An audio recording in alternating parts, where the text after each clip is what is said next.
Hey guys, how's it going? So if you follow me on Instagram, you probably know that about a month ago, I put up a video saying that I was making a script. And instead of doing a blog post that maybe like 12 people read, because no one has that attention span anymore, I was gonna make a YouTube video and, join the 21st century. But that's a lot of work. I mean, not really, because like I wrote the whole script in the one day, but it's a lot of work to put on makeup and sit in front of a camera, and also daylight savings. I don't know what I'm saying. But at long last, I'm here, I'm recording, and I am ready to speak. So my main topic for today is why can't writers write? And yes, I know I'm a writer, so that does technically include me, which honestly they're not necessarily wrong, because I think it's been like 8 months since I last wrote something other than like this script. But either way, we're gonna be talking about why can't writers write lately, but more specifically when it comes to TV writing. So I decided I would try to break down some issues and trends that I've noticed with TV writing lately and just kind of explain them, why they're bad, and hopefully figure out just why in general writing is just so bad. But honestly, take a look at like Riverdale, How I Met Your Father, Emily in Paris, Blockbuster, that weird Netflix TV show that just felt like a weird power trip a little bit. Just take a look at those shows. What do they all have in common? They're known for having bad writing. So we're just going to take a look at some of these shows, some scenes in particular, and some common themes and occurrences I've noticed to just kind of get a better understanding for why writing is so bad. It's very frustrating to watch so many shows with good premises have terrible execution, mainly because of the bad writing, which can lead to bad acting and so on and so forth, but we'll get down into that later. But I'm annoyed, so I want to talk about it. The first thing I've noticed is that writers have really been just throwing in any buzzword they could think of in their writing lately and just really not knowing how people speak. So this topic is pretty short because all the concepts that I touch on I get into more detail with later. The main thing is writers are trying to throw in as many buzzwords as they could think of, trying to pander to a Gen Z audience for the most part, which, makes sense because Gen Z is the main buying force at this point and the main target demographic. But if you're going to target something towards Gen Z, you need to understand Gen Z. You need to understand how they talk, and, they don't say things like we're endgame. Riverdale, I'm looking at you. Because we're endgame, Archie. I'll try to put in some examples here just so you guys can get a better understanding, but I've noticed especially with that CW type show, I mean obviously Riverdale, which is CW, but then you have The Chilling Adventures of Sabrina. It wasn't CW, but it was made by the creator of Riverdale, so I consider it CW adjacent. You guys are endgame. You mean like a club to topple the white patriarchy? Just both of those shows, a lot of, I hate to say fake woke, I really hate to say it, but fake woke pandering. I can't think of any other word for it, I'm sorry. They throw in all these politically correct terms and buzzwords and try to stay on trend because they know that Gen Z specifically really cares about political activism. But like, dude, have you ever listened to a conversation between teenagers and 20-somethings? I'll ask Lilith. She knows all the tea. Everyone's gonna be like, hey, you gotta check out Pemberton's. The upper walls are crisp AF. They don't talk like that. Our second theme is the over-reliance of quirk, self-loathing, awkwardness, and bits. Pretty much it's just an over-reliance of cheap laughs. Especially in ensemble TV shows, when you look at a cast of characters, you should see exactly that, a cast of characters. You should be able to look at a character and understand their personality and their personality traits and get a glimpse of who they are as a whole. But lately, characters don't really have their own personalities anymore. They're kind of just loose adjectives, and then the rest is filler for the writers to add in cheap laughs. An easier way to explain that is pretty much every character is trying too hard to be quirky, come off as different or something like that, to the point that no one really has a defined personality or a set personality trait because they're too busy being quirky. If you think about TV and movies, a lot of times you'll have two actors where one is making a joke and the other one is playing it straight, and that balance kind of helps to actually make the joke funny and land better in a lot of times. But it's something that's not really a thing anymore. You could be just having a conversation and then a character will pop off a one-liner that they think is really funny, and you know the writers think it's really funny because they write it, and then there's kind of just like little before they go into their next line, as if there was an audience, but there's not, so they just want you to like really stick with the joke. But the joke isn't good at all. A kind of basic but easy to understand example for me is from the show Wednesday, which if you read my blog, you know I absolutely hated it. Jenna Ortega and Catherine Zeta-Jones deserved better than what that script gave them. And now that I found out that Jenna Ortega turned that role down so many times, honestly, girl, I get it. But my example is between Wednesday and her roommate Enid. Whether you watch Wednesday or whether you know the Addams Family, you know Wednesday is mainly a character portrayed as being stoic, very like monotone and straight-faced, and you know, dark.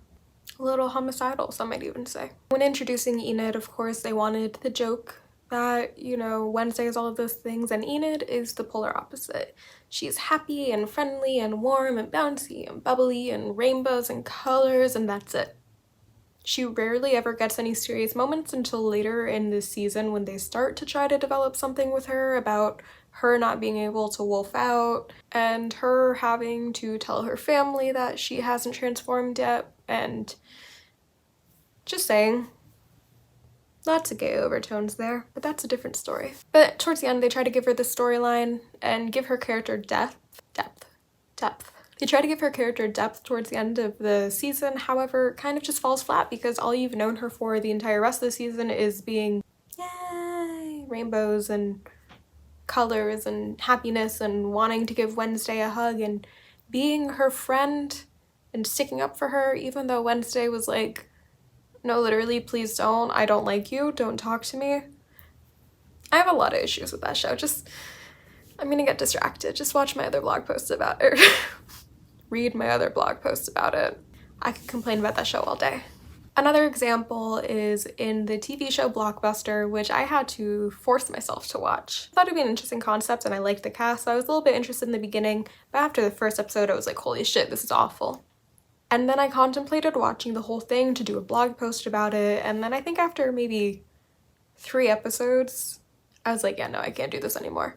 If I watch one more episode, I'm gonna lose my mind. And I was already watching the other 2 on 1.5 speed because that's the fastest Netflix lets you watch it. It was still that bad. But one of the characters in Blockbuster, I don't know his name, I don't know any of the characters' names. He works at Blockbuster because he wants to be a filmmaker or a director or something, and he really like idolized Quentin Tarantino and a bunch of stuff like that. I would assume director now that I'm saying this, I'm just brain. But yeah, cool. Loves movies, works at Blockbuster. We get it, I understand the connection. But you don't have to drive that point home by making every line he has be like, oh, this is just like that one time in that one movie when blah, blah, blah. Because you're just a gimmick at that point. You're not a character, you're a cartoon. You're a cartoon character, if anything. And do you really want cartoon characters in what's supposed to be a sitcom? Yes, sitcoms are supposed to be funny and they're supposed to be a little out there at times, but there is a formula that works and there is a way to do that.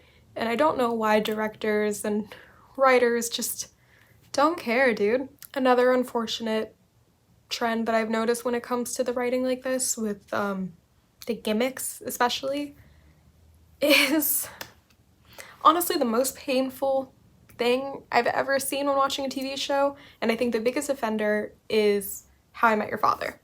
But other ones too. They're all bad. But oh my god, these writers need to stop with giving their characters long, exasperated, run-on sentences and thinking it's a joke.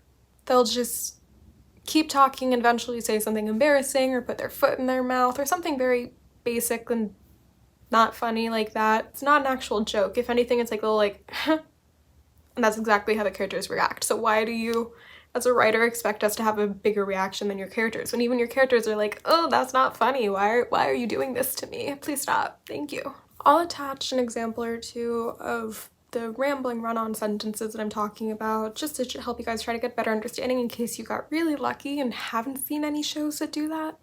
But be warned, they are very painful to watch. Hey, no photos at FOMO, especially here at FOMO Soho. At FOMO NoHo, you want a photo? Sure, YOLO. But at Soho FOMO, photos are a no-no. You gotta go, yo. My 11-year-old cat that I rescued from a shelter and named Girl so that I could call her Jessie's Girl. Another thing which is really weird that I haven't noticed a lot, thankfully, but I did notice once again in How I Met Your Father. What a gem of a show that is. I understand they're trying to replicate the formula of How I Met Your Mother with the laugh track and everything like that, which is great. Whatever, it's a little dated, but it's the identity of the previous IP, so it makes sense that you would want to do that. But I mean, like, it's very gimmicky as in they're doing things that we've seen on Friends, dude. And do you guys know how long ago that show aired? Friends? It's old. Like, I have my script over here, so I'm looking just so I can like fully explain this to you guys. And then of course I'll show it on the screen for you to see. There's a bit in How I Met Your Father where one of the actors, Josh Peck, is playing his character or whatever he is, and he shows up to the party after being broken up with by Hilary Duff's character. Obviously upset, mentally unstable, made to be very obvious, and very extreme spray tan, very extremely white teeth. Like, my shiny teeth and me, Chip Skylark would be jealous. And right away people were online quick to point out that the spray tan and the white teeth both happened individually to Ross in the original run of Friends. And instead of them being in 2 separate episodes, How I Met Your Father decided to combine them into one painful scene with an added bonus of a terrible long run-on sentence, no punchline in sight joke. Why wouldn't I be okay? Because you dumped me, or because my dad's probably going to prison till I'm 50, or because I got buzzed alone on oat milk white Russians in my apartment earlier today and then just wandered aimlessly around Midtown until I saw a Day Spa advertising a glow-up teeth whitening and spray tan special for $49.99 called the Orange Creamsicle and said to myself, I deserve that. You know, Hilary Duff's character, her reaction is just a painful and then walking away. And like I said before, what else do you expect from something like that? It's not funny. You're kind of just pity laughing at them, kind of just like, ah, okay, but like, I'm concerned about you. Are you okay? Do you need to talk to somebody? But it doesn't matter how good of an actor you are, when you write your characters like that, they have no choice but to overact and kind of just sell their acting ability to short, just because that's what you gave them. As I mentioned before, generally and especially in sitcoms, there's supposed to be someone who's making the joke and then the other person who's playing straight to kind of balance it out, make the scene, you know, flow better, make it seem more grounded in reality, instead of just everyone being like, well, I'm quirkier than you, I'm quirkier than you. Can you tell? Like, as I'm filming this, I can see how much I hate everything. It's gotten to the point that there are no conversations in these shows and sitcoms anymore. It's just actors saying one-liners, trying to up the previous one-liner. And I think there's a really good but painful clip from Blockbuster that'll explain what I mean really well. And of all subjects to talk about, they're talking about the Boss Baby. So, I mean, let's just leave it at that. Just watch the clip and you'll understand. Act like one of your favorite bosses from a movie. Like Boss Baby or Devil's Advocate? One of those is a baby and one is Satan. And look at the heights they reach despite their circumstances. Fair.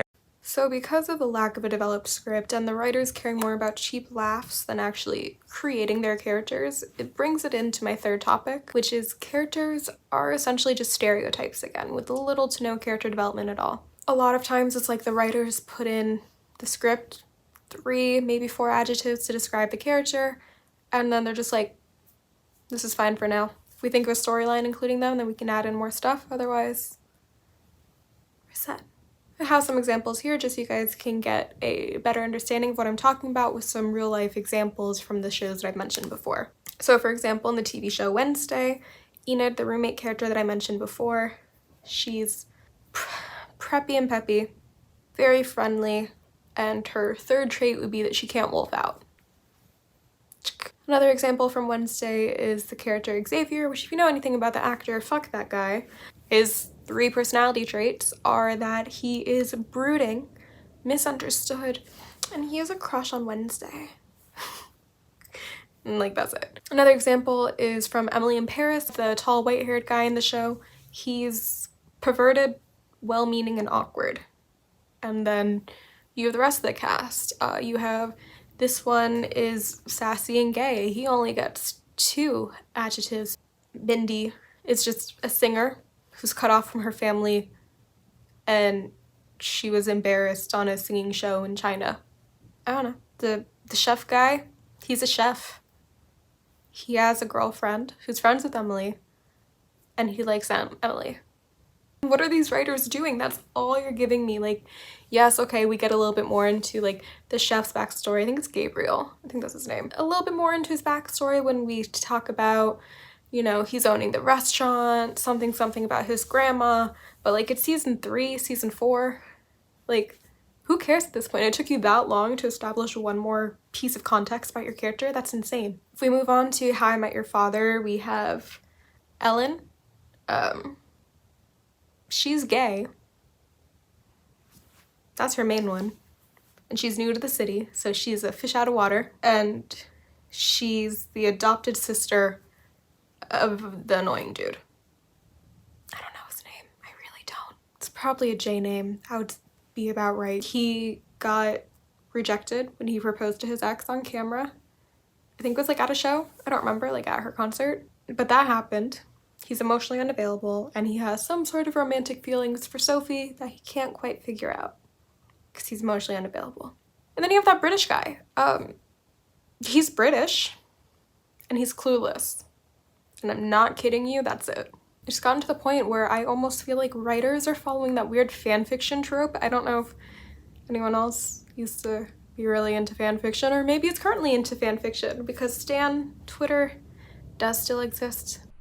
But yeah, it's kind of like that trope in fanfiction where the writers would write the main character as YN for your name and leave them as blank and empty and shallow and hollow as possible, so you could put yourself in the place of the character. So you could pretend that you're the one getting, you know, sold to One Direction or whatever. I can't believe that was a fanfic trope. Can we just acknowledge that? But you know, this isn't a One Direction fanfiction. We want our, especially TV shows, to be fleshed out. We want them to have characters. We kind of want a form of escapism or something to relate to. Another thing that I've noticed with that is main characters also lately tend to have things happen to them, if that makes sense. The main characters are not main characters because of anything.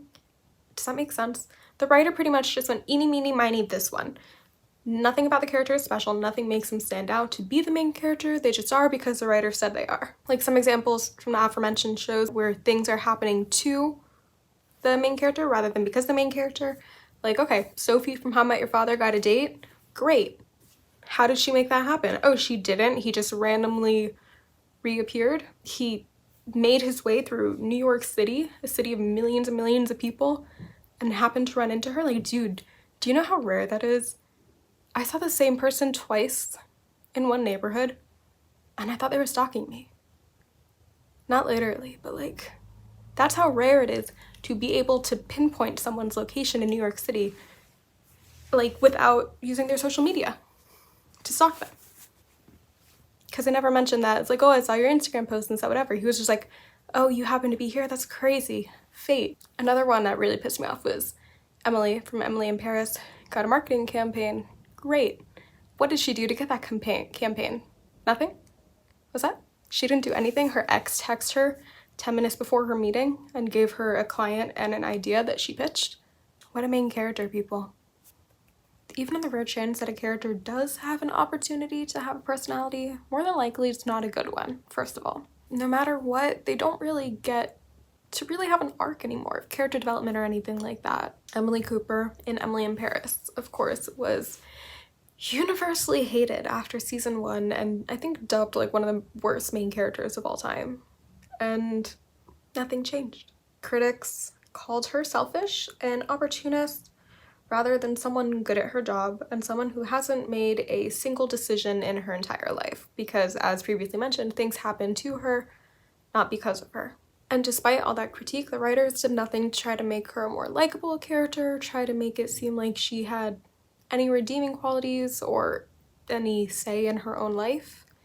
And instead, if anything, they kind of just doubled down on it. And like, that was 2 seasons ago. It was a while. Yes, we do live in a very chronically online society. There is a lot of prevalence of social media and technology in our day-to-day lives. But does that mean it needs to be in every piece of media that we consume as well? As like the forefront? No, it doesn't. A lot of writers are trying to use social media or influencers or something like that as a, I don't know the word, as something to make you want to watch their show. A little something extra. That's literally what I wrote. Okay. They want to use the social media or the influencer status as a little something extra to kind of incline you to watch their show or make it seem, you know, more grounded in reality, something like that. But they're not doing it right, and it's very obvious and it's very painful to watch. Recurring theme, pain to watch things. Major issues that pop culture and social media trends are in such a quick cycle nowadays that even if writers are trying to stay on top of something and be timely, most often than not, it's going to be extremely dated by the time the show does come out. Really good example of that I know a lot of people have talked about before was actually in the movie I'm Not Okay, where they kind of dress the main character to be very 2020s, you know, with the money piece hair and the very much 2020, 2021 lockdown style fashion. And the movie came out last year and everyone was laughing at her clothes because even though it's been only 2 years maybe tops since they finished filming, it was already so out of date. And the same thing is happening with social media and social media trends. Another example of just a show not needing social media but it being included anyways for some reason is in the TV show Wednesday. Thankfully it wasn't pushed to the forefront too much like other shows like Emily in Paris, which I'll talk about in a minute. But you know, what was the point? What was the point of that inclusion other than to be like, yeah, they're in your reality. Like, okay, there's no point to that. It does nothing to progress the story. It was just a throwaway line. Literally, Enid said to Wednesday, like, oh, you have to download Insta, which no one, do people say Insta? I don't know. But Enid was like, yeah, you have to download Insta and TikTok. Everyone's on there, blah, blah, blah. And then they're never mentioned again. They're not important to the story. So why was that line there? You know, it's like Wednesday is a fantasy-based show and it's taking you out of the fantasy to have semblances of the real world and social media in that show.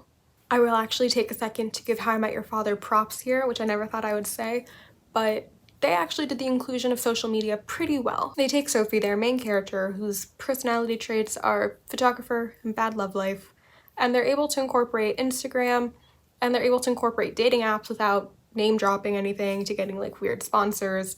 We're just making it cringy and stand out. It's incorporated just enough where it feels like an actual conversation that people in their mid-20s, early 30s would have if they made it grounded in reality the way it should be. My arch enemy, on the other hand, Emily Cooper from Emily in Paris.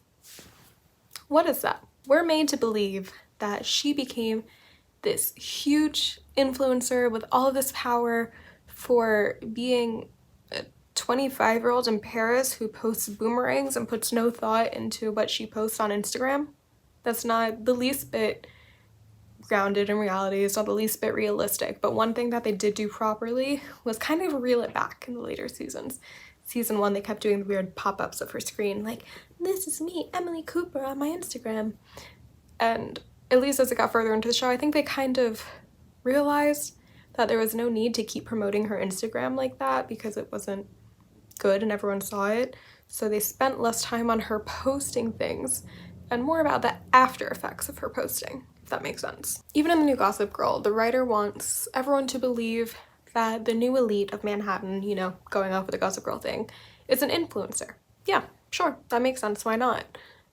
But do these writers know anything about influencers? Because what do they have Julian doing in anything in this show that has to do with her influencing? It makes no sense at all. All they do anymore on their influencing thing is randomly go live, talk about their day, and do weird, very like 2015 YouTube style Instagram posts. And it makes no sense because, like I mentioned, the writers don't really understand the trend cycles, understand how to use TikTok and Instagram as Gen Z would, but they're not trying hard enough to make it believable. All of this just goes to show just how out of touch these writers are with their target audience that they're trying to write for. They don't understand social media in the way that the younger generations use it, and they don't want to.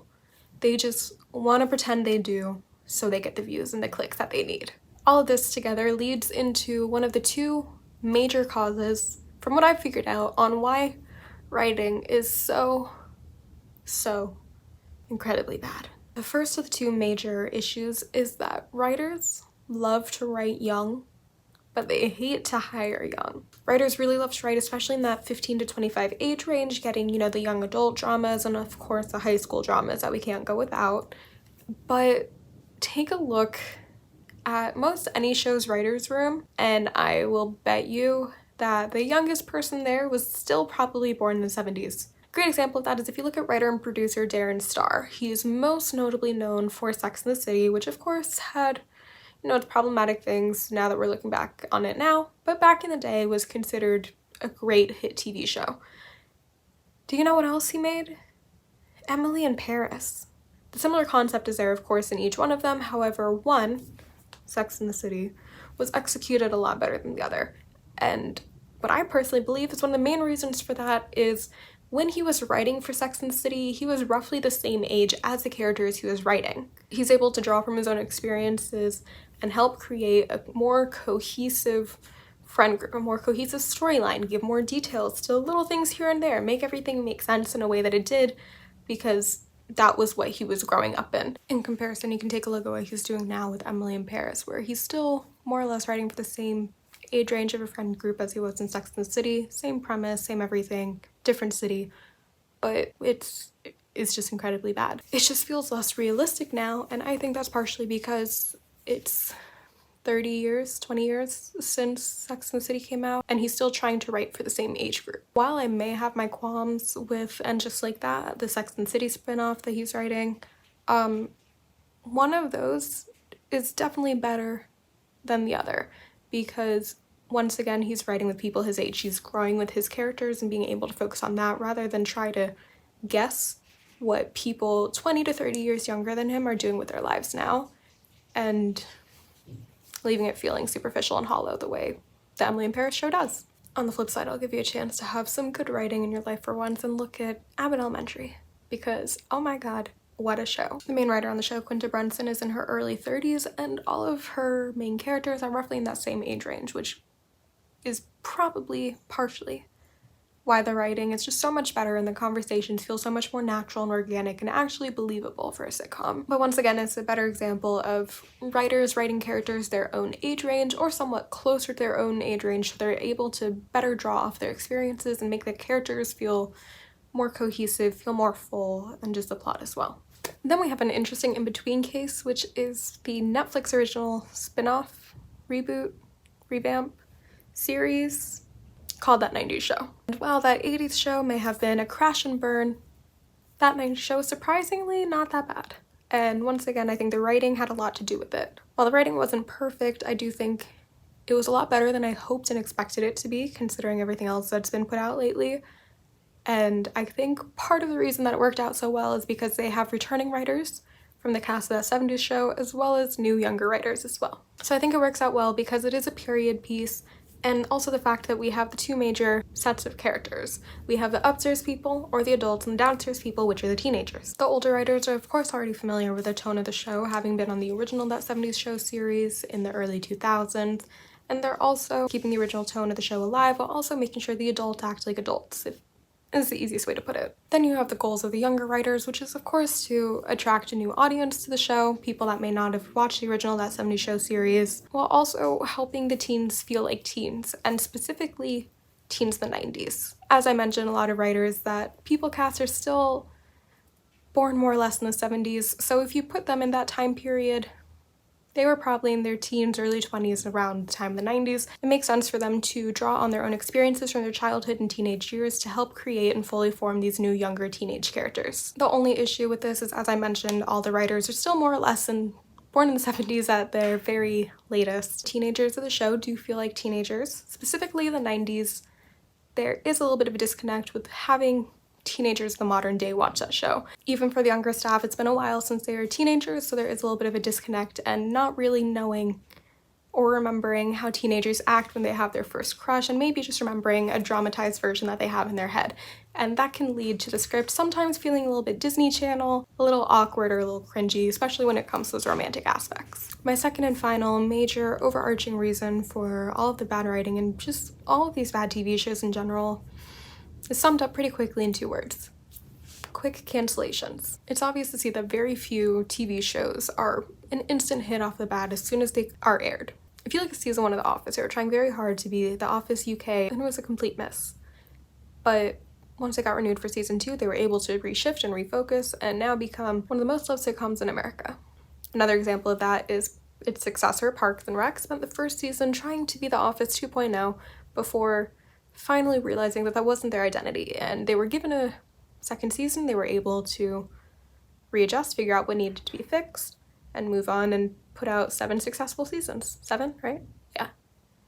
Well, I guess I should say 6 successful seasons, because the first one wasn't good. But either way, sometimes TV shows just need to get their footing. Sure, some TV shows are bad, and even if you give them a second season, the writing's still gonna be shit. But that's not the case with everything. Overall, with the streaming culture, a lot of these shows, if they're not instant hits off the bat, they are immediately canceled. Yes, they could have good residuals or a good following, but if their first week numbers aren't doing battle with, like, Stranger Things, then what's the point? A lot of networks now are considering just pumping out quantity over quality, trying to find their next big thing, and if it's not an instant hit, then why put in money? Why try to invest in it if it's not pulling in the numbers from day one? So I've been talking for a really long time, and the sun is setting. You made it all the way to the end. Thank you so much. It means a lot to know that my suffering was worth it, from filming and editing this and uploading it and all this.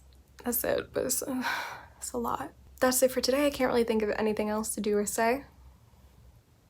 But yeah, let me know if you want to see more, if you have any other topic ideas. I do have some. Mainly it's about complaining about bad things. But that's the same thing I posted on my blog anyways. If this was annoying and I talk too fast and you just want me to start writing again, then let me know that too. That's it for today. Thanks for watching. Bye.